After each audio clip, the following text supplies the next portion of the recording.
The KXAN News Podcast is sponsored by Shelf Genie.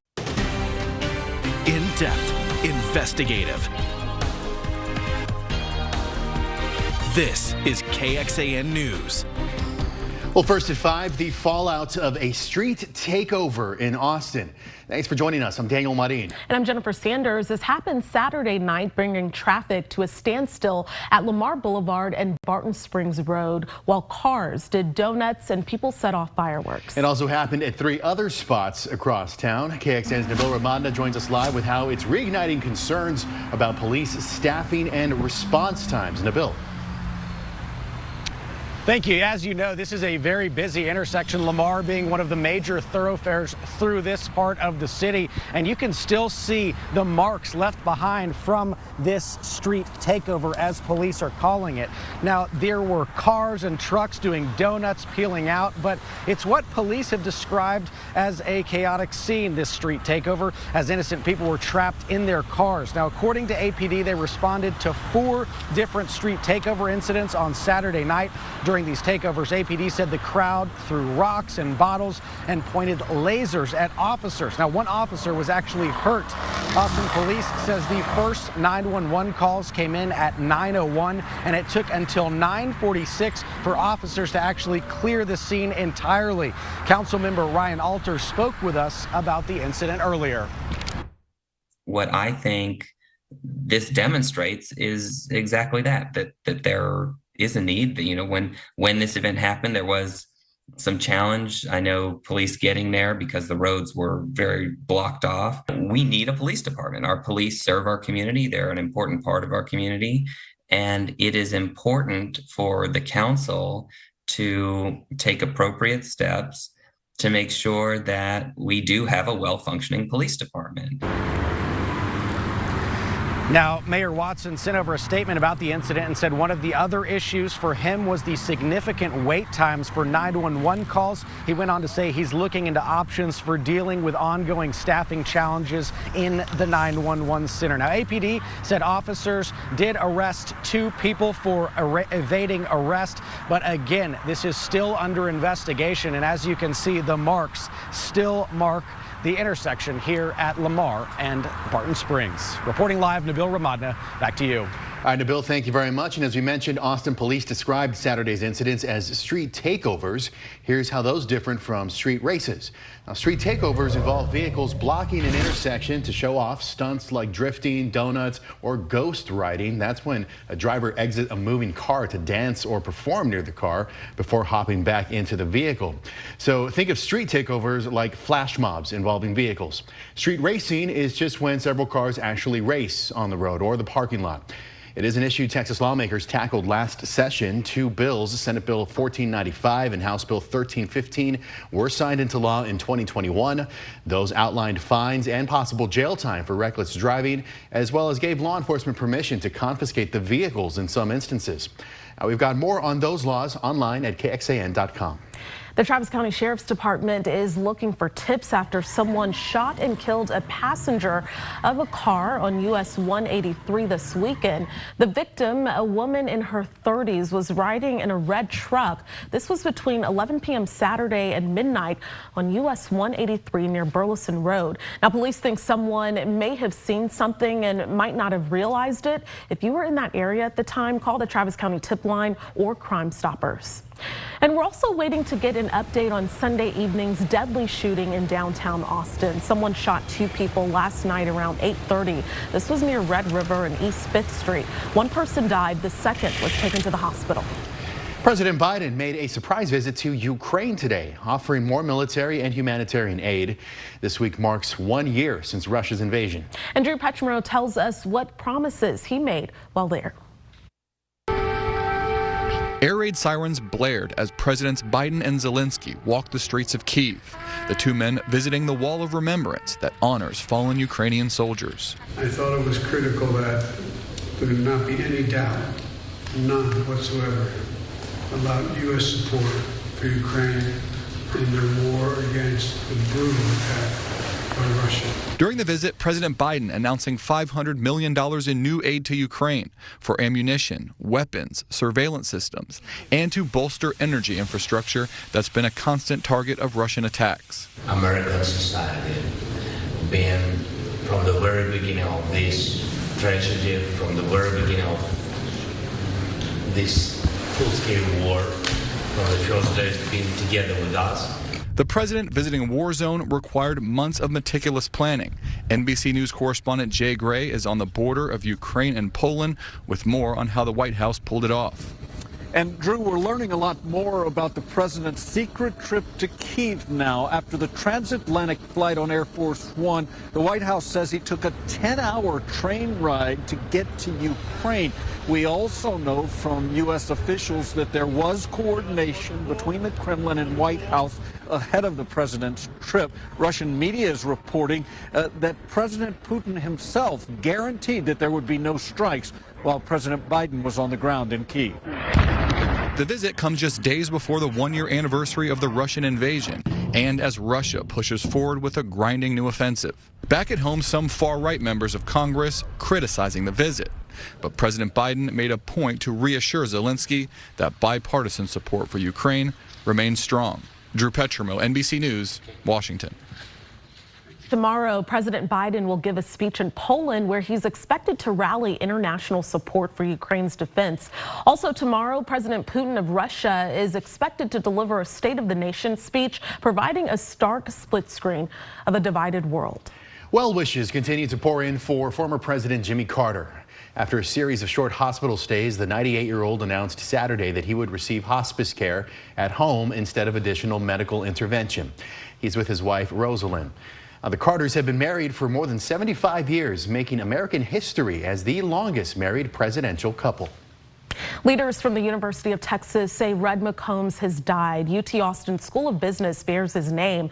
23 years ago, he and his wife gave $50 million to the business school when it was renamed. And at the time, it was the single largest donation in the history of UT. He was also instrumental in bringing F1 to Austin. First warning weather with Chief Meteorologist David Yeomans. Well, feeling like spring all of a sudden, even though it wasn't a record high today. Our high temperature in the city of 84 degrees ties with the warmest temperature that we've seen so far early this calendar year. We also hit 84 back in January, on January 10th. It has been warm at times this year. 83 still right now live on the Oasis restaurant cam under mostly sunny skies over the lake. 81 degrees in Georgetown. We've fallen a little bit into the upper 70s in Travis, Hayes, and parts of Blanco County. It's also a bit of a bad hair day. We've got gusty southwest winds, which is partially responsible for the big warm up. Southwest winds still at 23 miles an hour from Austin down the road into Bastrop. Coming up in your forecast, we're tracking some morning fog, when and where that might be most problematic, even warmer days ahead, and when the winds get much gustier. WNBA superstar Brittany Griner is headed back to the Phoenix Mercury. Griner signing a one-year deal with the team that drafted her first overall in 2013. Now, back in December, Griner said in a social media post that she would return to Phoenix after she returned home from being held in a Russian prison. On Saturday, she was listed on the team's roster on the WNBA site. Now, the WNBA has said it will address getting Griner special travel accommodations, such as a chartered flight, because of those security concerns. The Houston Astros have begun spring training in West Palm Beach, Florida. The World Series champs are the odds-on favorites to win it again in 2023. Fan favorite Jose Altuve reported to spring training a few days early before he competes in the World Baseball Classic for Venezuela. Entering his 12th season as the Astros second baseman, Altuve's career is up at the end of 2024. General Manager Dana Brown said that he would like to see Altuve retire, having never worn another uniform, indicating he doesn't want to lose him to another team. Being all my career here, and I hope to retire here. So I think we are on the same page. Yeah, happy to play with my teammates in Houston, with my fans, like I always say. And the next 6 weeks will be busy for the Astros, as they're only going to have 3 days off during spring training. Gone but not forgotten, the owner of a local restaurant has passed away. Her family explains how they will work to keep her memory alive. Are the days of free Facebook and Instagram accounts about to disappear? The The changes Meta is now testing overseas. And improvements on the way for a Washington, D.C. landmark. The upgrades the Lincoln Memorial will receive in time for America's 250th birthday. Police have made an arrest in connection with the weekend murder of a longtime Los Angeles bishop. The suspect, a man, was identified by detectives early in the investigation by some unnamed technical means. His name, though, has not yet been released. 69-year-old Bishop David O'Connell was found dead in the room of a home in Hacienda Heights on Saturday. He had served as a priest and bishop in the Los Angeles area for more than 45 years. Meta is rolling out a new paid verification subscription service for Instagram and Facebook. So the bundle price starts at $11.99 a month and will allow users to get a blue verification badge. In order to qualify, users must be at least 18 years old, meet minimum account activity requirements, and submit a government ID that matches their profile name and photo. Those subscriptions will also include proactive monitoring for account impersonation. And CEO Mark Zuckerberg said the service will be introduced in Australia and New Zealand this week, with more countries to follow. Well, air temperatures in the 80s may have it feeling like spring, but water temperatures out at the lake still looking a little more like winter. 50s still at Mansfield Dam on Lake Travis. The lake, unfortunately, less than half full tonight. Your first warning forecast after this. This KXAN News podcast is brought to you by Shelf Genie. I'm Rosie Newberry from KXAN Studio 512. Considering replacing your kitchen cabinets? Struggling to find or reach things? Go to shelfgenie.com/Austin. Shelf Genie designs custom pull-out shelves for your existing cabinets, adding convenience and value to the most used room in your home. Shelf Genie custom pull-out shelves, everything in reach. The longtime owner and founder of an Austin staple has died from cancer. For more than a decade, the restaurant La Cocina de Consuelo on Burnett has been a community favorite. And our multicultural reporter Jayla Washington shares how she turned the American dream into her reality and touched so many lives along the way. La Cocina de Consuelo is a small family business. Its founder just passed away. Now it's with heavy hearts Consuelo Connie Rodriguez's loved ones keep her legacy alive. We had a little family gathering Sunday after the funeral, and it was so hard because normally she was the one that would do everything. En este lugar ella lo amaba mucho y aquí ella podía estar desde las 5 de la mañana hasta las 11 de la noche. When she cooked, she healed people. You could say Consuelo was like the heartbeat of her family. She always knew that she would come to this country and make a better life. Her daughter tells me her mom came to the States from Mexico when she was just 14 years old. Starting off as a housekeeper, eventually she started making and selling her home-cooked meals to wealthy families she worked for. First to fundraise for her church, but she eventually realized she could do more, so she saved her money until she had enough to open this place. She instilled hope in people. Hope that you could achieve your dreams. Your flowers, they're so beautiful. For some longtime customers, the love they feel inside these walls has kept them coming back. Her legacy is going to carry on for many, many years. Though her family might not know all her secrets. We're all going to have to kind of converge together to figure out some of her Exactly. recipes. Jayla Washington, KXAN News.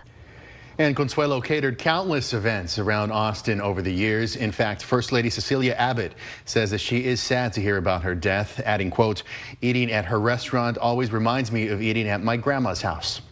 Consuelo is survived by her husband and 4 children. She was 80 years old. First warning weather with Chief Meteorologist David Yeomans. After temperatures in the mid-80s in Austin today, it is a very warm and pleasant winter evening, believe it or not. 79 degrees under mostly sunny skies. The Austonian weather cam looking gorgeous. Feel like it's spring all of a sudden. We have flowers popping up. We have a pollen count that's very crowded. Mold is most problematic by far, but we also have ash, cedar still sticking around, elm showing up, and look at this, oak, a sure sign that March begins very soon, showing up in in low concentrations the past several days.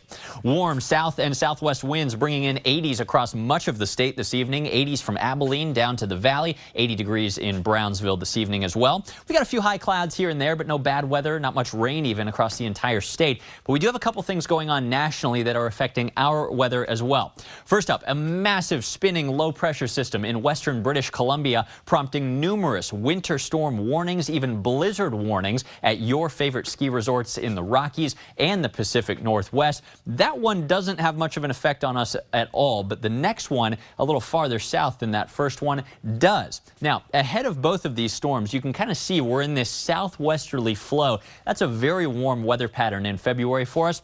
And that's why temperatures, which were so warm today, actually keep climbing for the next couple of afternoons. Tomorrow, here we are in the morning, starting off quite warm for this time of the year. We'd expect 30s and 40s. We're talking 50s and 60s. Tomorrow afternoon, I think it could be even warmer than today. Some middle, even upper 80s, especially out west in the hill country. On Wednesday, this is when you need to get to the pool if you can. We've got sunshine and more of a westerly downsloping component to these winds. We could hit 90 degrees somewhere in the Austin Metro and up and down I-35. This, believe it or not, is actually far from a record this time of the year. Just so happens the records this week are quite high, mid and upper 90s. Now, both of those storms kind of clipping us over the next few days. Is there any rain? There really isn't. The closest thing we've got to a rain chance is Wednesday morning. A couple mornings from now, clouds build in, maybe a couple sprinkles here and there. I'm thinking that's most likely in the northern hill country as the storm passes to our north. After not much falls, though, look at that. The sunshine comes back out, and that's the day we almost hit 90 degrees. Rain, nothing really measurable for most of us this week. I think it's still a pretty good time to wash the car. Tonight, low clouds develop and patchy fog is a concern, especially from I-35 eastward. 62 degrees, a little gray to start the day tomorrow, but the warmest day of the year to finish, 86, gusty south winds at 10 to 20. Look at this, 89 now our official forecast with even gustier west and southwest winds on Wednesday. We had a couple slight chances of rain as temperatures drop into the 70s later this week into the weekend. This weekend overall, very warm weather with just a few morning clouds and sprinkles each day. Extended 8 to 14 day outlooks into March 6th, showing a high likelihood of warmer than normal weather continuing. If you're waiting to plant the spring garden, I think our first freeze by this time has passed in downtown Austin. Higher elevations of the hill country, though, we typically see freezes until mid-March, so hold off. All right, David, thank you very much. For 2 weeks, an owl that escaped from New York's Central Park Zoo has flown from treetop to treetop, eluding capture and amassing fans worried about its ability to survive alone in the big city. Now, many wondered if Flaco, a majestic Eurasian eagle owl, would go hungry because he hadn't developed an ability to hunt since he was in captivity. But it now appears that Flaco has regained his killer instincts and is becoming an old hand at swooping down from his lofty perch to feed on the park's bounty of rats. As a result, zoo officials announced that they would suspend recovery operations, at least for now, but they're going to keep a close eye on the owl's health. Flaco has been free since February 2nd after vandals cut the stainless steel on the bird's enclosure. Just ahead, some major changes coming to a landmark that millions visit yearly in our nation's capital. The National Park Service announced today the Lincoln Memorial will receive a $69 million renovation. And as Basil John reports, the upgrade includes the creation of an extensive museum underneath the monument. A new immersive 15,000 square foot museum is coming to Washington, D.C. under the Lincoln Memorial. That allows visitors to look into the undercroft, the unfinished space that holds up the Lincoln Memorial as people know it. The nearly $69 million project will allow visitors to learn about the site's construction history and significant historical events. Give them a chance to learn a little bit more about the creation of the memorial and, most importantly, the meanings that it's taken on over time. The goal is to also preserve the original architecture under the memorial. The project received funding from multiple donors, including the National Park Foundation. We wanted to, and our donors wanted to, provide the visitors of this great monument with an excellent experience. And that wasn't something that the government funding was likely to be able to achieve on its own. The renovation will be the largest performed on the monument since it was completed in 1922. This is a project that's been talked about for decades, and we're finally have found a way to move it forward. For visitors, maintaining the original architecture is important. It's a very tough balance to both preserve and to refurbish, to maintain the old old with the new, but that sounds like a good way to go about it. The memorial will remain open during the construction, which will start in March and is expected to finish by 2026 for the 250th anniversary of American independence. Reporting in Washington, I'm Basil John. All right, the AGT All-Stars Finals begin tonight right here on KXAN at 7 o'clock. And then at 9 o'clock, we have Magnum PI before we're back with KXAN News at 10.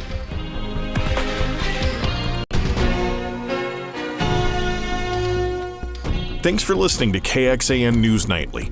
You can also listen to KXAN News Today every morning for more in-depth coverage of what matters most to you.